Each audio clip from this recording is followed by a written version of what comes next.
Donald Trump has been elected to be the 45th President of the United States of America. Nobody saw it coming. Even some Trump supporters didn't think it would happen. Those who were against it have reacted with shock, disappointment, and even protests. The election has answered the big question of the past few months: who does America want to be their president? But it has now created another question, growing louder from the left, the right, and the millions of people in the middle. A question that many people thought they'd never have to ask. I'm Danny Burke, and did America make a huge mistake voting for Donald Trump as president? I think we all need a pep talk. To answer that, we need to first define what actually is a mistake when it comes to electing a president. If most people don't think the president is doing a good job, it could be said that the country as a whole feels their election was a mistake. It's a difficult thing to quantify, but experts have tried their best by using approval ratings. Every president gets approval ratings conducted by research groups to help determine the mood of the American people towards them. The lowest approval rating for any president since records began was for George W. Bush in 2008. Not long before Obama won the election, George Bush's approval rating had slumped to a record low of 19%. So, it seems this was the most discontent the modern American public has ever been with its president. 81% of people were unhappy with him, and millions of them were the ones who actually voted him into power. So then, is it fair to say that America felt electing George Bush was a mistake? Maybe, but it's not the full picture. You see, the president who had the highest approval rating of all time, at a whopping 92%, was also George W. Bush. This happened in the weeks following 9/11, with Bush riding on a wave of national unity. Now, this is the complicated thing about approval ratings. They change. Any president, including Donald Trump, is not a fixed entity. There will be decisions he makes that make him loved by some, and there are decisions that will make people regret voting for him. Because of this, it's difficult to say whether, on the whole, electing that president was a categorical, undeniable mistake.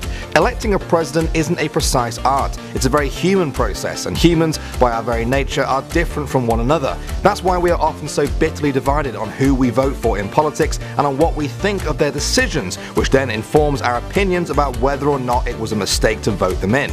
For Donald Trump, we have neither his approval ratings or his decisions to judge him on yet. There is only speculation. For example, perhaps the most anticipated decision that everyone is waiting for is the wall on the Mexican border. It was a cornerstone of Donald Trump's campaign, and many are now watching closely. If he starts to move forward with it, his approval might grow among his support base. But experts, those close to him, and perhaps even Trump himself, knows that such a project is probably not feasible, even if he somehow convinces Mexico that they should pay for it. So if Trump can't follow through on proposals like this, will he lose supporters? We can make every day better for each other. If we're all on the same team, let's start acting like it. This is the challenge he faces. Trump ran a polarizing campaign. This is Sparta! And if his pledges prove to be unrealistic, it may result in the loss of his core support, who will see him as a failure or even a liar. If he does implement them, he will further drive away the people who were against those pledges to begin with. Ultimately, the reaction to his decisions and his approval rating, which are our criteria for whether or not him winning was a mistake, will likely be as divided as the election result itself, leaving no real clear indicator for us to answer the question.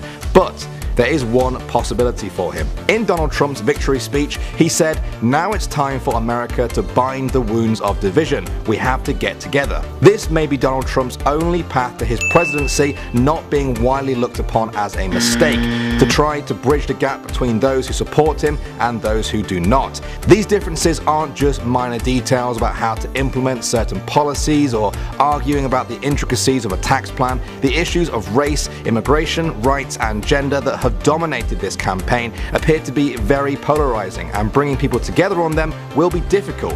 But it seems like it's the only path he has if he doesn't want to either drive away his doubters even further or disappoint his core supporters. Both scenarios will lead to many saying his election to the presidency was a mistake. The only thing that's clear right now is that we need time to answer that question. As the months and years go by, Donald Trump's approval rating will gauge the mood of the American public. His policies, both the ones he has promised to to implement, and the ones he has yet to reveal will be analysed both objectively and subjectively on whether they are good for America as a whole. His path to uniting the country behind him and leaving office with most Americans believing him becoming president was not a mistake will be a difficult one, but I think we all remember what happened the last time people said Donald Trump had an impossible task ahead of him. He won the presidency. Was this a mistake?